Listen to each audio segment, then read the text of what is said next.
I just got off a Zoom call with Chris Haddad, and well, he's an incredible copywriter, someone I've studied, I look up to, learn from, and I've admired him not only as a copywriter, but also as an entrepreneur. He's been very, very successful with his copy and with his business, but he's somebody I've never connected with. Like, I know that our social circles overlap quite a bit. He's friends with people that I'm friends with in the industry.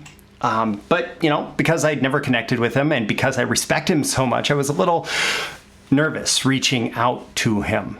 But I did. I decided to do it anyway. And I got to interview him for Breakthrough Marketing Secrets. Now, I'm going to share that episode with you in a couple weeks, but I wanted to use that experience and kind of my excitement about being able to connect with Chris as inspiration for today's episode, talking about, well, ask and you shall receive. And if you want more content like this, don't forget to like and subscribe so you can get it delivered directly to you. These are the proven direct response marketing, copywriting, and entrepreneurship success strategies you can use today to write your own ticket and create the life you want.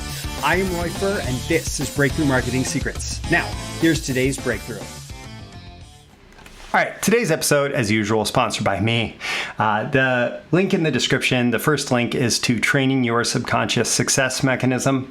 Why? Well, because oftentimes one of the biggest things that gets in our way is what's going on in our head, or maybe what's going on in our hearts, the feelings that we have about, somebody saying, hey, you could just go ask XYZ, that person who you respect, and you could end up having a conversation with them. The biggest thing that stops you is all those emotional reactions, often subconscious reactions that just hold you back from taking action. And the way to get the things that you want in life is to, number one, deal with all of those things going on in your subconscious, going on emotionally, that prevent you from taking the actions that will get you ahead. And that's what the Training Your Subconscious Success Mechanism training is all about. Check it out. The link is in the description. All right. So let's start this episode about ask and you shall receive with just a call to action for you. If you want something, ask for it. If you want something, ask for it. So, you want to have podcast guests? Well, don't go accosting Chris Haddad. Like, don't everybody go chasing him down today because I put this out, right? But like Chris said, like having a podcast, and he has one too, having a podcast is one of the best networking tools out there. You can connect with people. Not everybody's going to say yes. Not everybody's going to feel like they're a fit for you, even if you feel like you're a fit for them. But you can go out and you can connect with all sorts of people, and you can have interesting, engaged conversations with people for half an hour, sometimes longer. But you just have to find who the relevant guests are for you, right? And it doesn't have to be podcasts. It can be interviews in different contexts. It could be a YouTube channel. It could be a summit. It could be, you could be doing interviews for a book, right? But it's about this whole idea of just connecting with people to put them in the media that you are creating. Same thing goes goes for jobs. Like, you want a job, go ask for it. It could be that you see a job listing of something, even if you're not a perfect fit for it, you might feel like you could succeed in that role. Well, go apply, go ask for it, right? Or if you decide that you want to work with a specific interesting company, go see what it'll take to get in the door with them. Go ask for it. Clients, exact same thing, right? They may or may not be advertising that they're looking for a freelancer, right? Or an agency or something. But if you go and pursue the opportunity, if you go ask for it, well, who knows what'll happen? Other connections, right? You can ask somebody out to coffee. You can ask somebody out to a meal, pay for it, right? But it's about like making the connection, having a conversation. You can ask for introductions. You can ask for, just to be connected with someone. You can ask for business opportunities, for partners, for investors, right? There's all sorts of things that you can ask for. You can ask for resources. What kind of resources do you need to succeed? Now, I'm not saying you're going to get all these things, but don't be afraid to ask, right? And when you go to ask, make sure that your ask is worth it to the person that you're asking. Like, this is absolutely fundamental to marketing and persuasion, and I shouldn't necessarily have to repeat it here in the context of an episode of Breakthrough Marketing Secrets, but fundamentally your ask, no matter what your ask is, like if I'm asking you to buy something, that's another type of ask, right? If I'm asking you to buy something, I think, what's in it for me? But I don't answer that from my own perspective. I answer it from your perspective. You need to get out of your own head, your wants, your needs. It's never about you need the client, you need the check, you need the project, you need the whatever, right? It's about what do they need? Think about what they want. Think about when they're asking what's in it for me, what would the ideal answer be? What are they looking for? How can you help them achieve their own goals? So, for example, a great way to approach a podcast guest is, can I feature you? Can I feature you? Because oftentimes they want to be featured about something. I had a local connection, somebody I respected, a professional friend, but not somebody who I was really close with recently on Breakthrough Marketing Secrets, Brian Ardinger. Well, Brian had a new book that he put out, and I thought, well, that's a great opportunity to feature him. And I said, Brian, can I feature you in your new book? I just found a couple other potential guests today who have good and relevant books that are not necessarily people that I have a direct connection with, but I'm going to look into their books, and if the books seem like they are as high quality as the title leads me to believe, as the description leads me to believe, then I might ask those authors on as podcasts and say, hey, can I feature you in your book, right? The thing is, in the context of this asking, it's worth remembering, at least I believe, the world gives to givers and takes from the takers, right? And so when I think about how that applies to asking for things, even though I am asking someone to, give up their time to come be featured on a podcast, right? It's still, can I feature you on the podcast? Can I help promote your latest project? Can I send people to your website that are a good fit for what you do? And so it is about making sure that in every ask, there is also a give, right? If I just take, at some point that's going to come back to bite me. And it may not come back to bite me right away, but in the long run, I believe that, the world will end up taking from the takers. And so I would rather be a giver, someone who's adding value all around. So you ask, what do you do if you get a no? Well, accept it. Embrace it. I've gotten a lot of no's. As I've started asking more and more people about the podcast, I've been ignored sometimes. I've gotten complete no's sometimes, right? If you're not getting a no, the thing that tells you is that you're not stretching or asking high enough. You should be asking big, and some of the big asks are going to lead to no's, but some of the big asks may lead to a yes. You don't want all no's, right? But probably you also won't get all no's, especially if you make sure that you are thinking about them and their values and what they're interested in, right? And if you do get that no, be gracious, be respectful, and you can ask for a reason for the no, right? But don't do it don't do it because you're trying to change their mind. Don't do it. That's not the goal.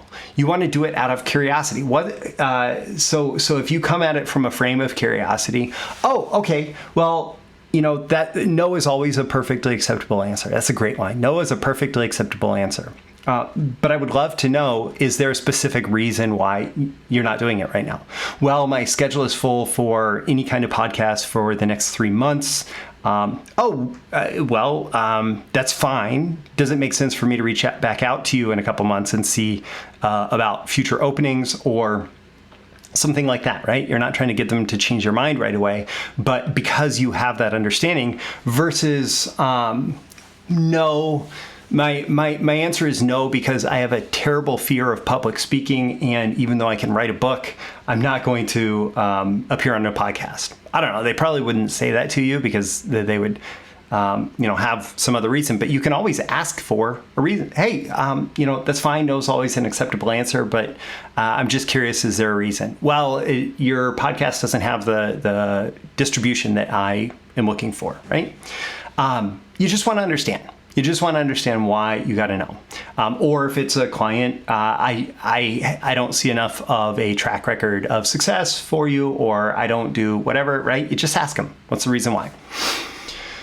But what do you do if you get a yes? Well, you can start by celebrating a little, and then you want to make sure that that you make the yes worth it. Make sure you follow through on your side of it. Whatever the ask is, make sure that you fully show up for your part of it. So for example, when I get a podcast guest, I do my research. I have a good system in place where once they book the appointment, they also get a form to fill out. So I get things like their bio and stuff, and then I prep for the interview. I pull their bio in. I take any questions that they give me as good potential questions, and I rework them into good questions that I would like to ask them.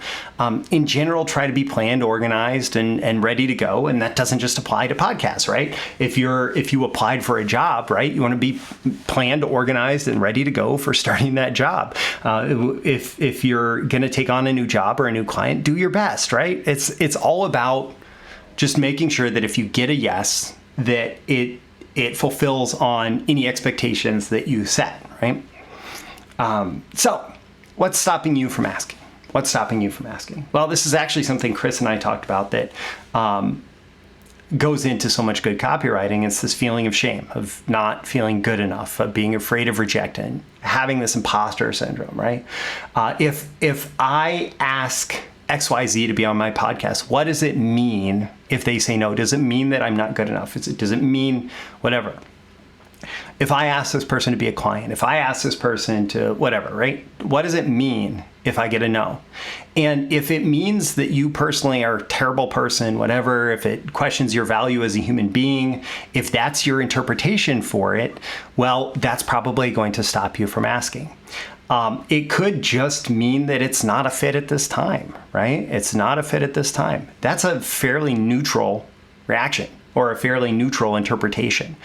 So not a fit at this time could be it's not a fit for their schedule, it's not a fit for their priorities, it's not a fit for their particular need of a particular audience size. I remember talking to a copywriter who about a client that I was working with, and she was a very successful copywriter. And I mentioned the client, and she said, "Oh yeah, I've done some work with him, but he's just not big enough for me anymore, and doesn't have a sophisticated enough operation."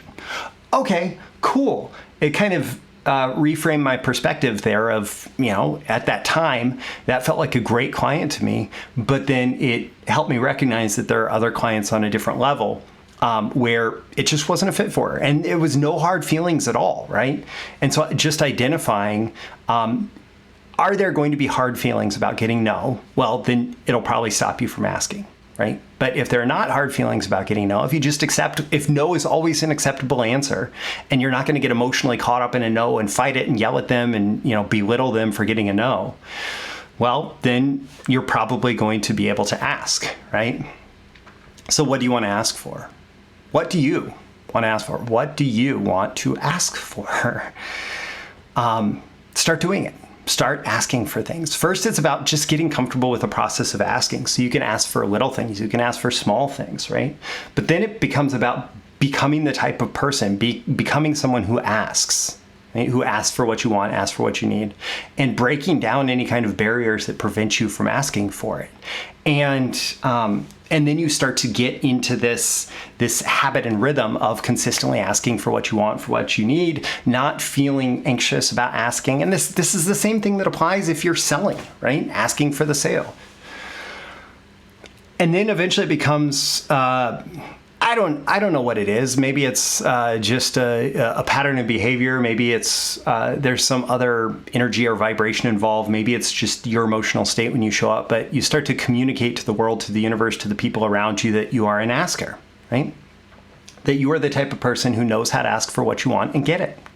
And then exciting things can really start to happen. So I would encourage you to ask. Ask because you may receive, you shall receive, right? And if you have any struggles with getting over the hurdles to asking, I would strongly recommend my Training Your Subconscious Success Mechanism. It's the first link in the description.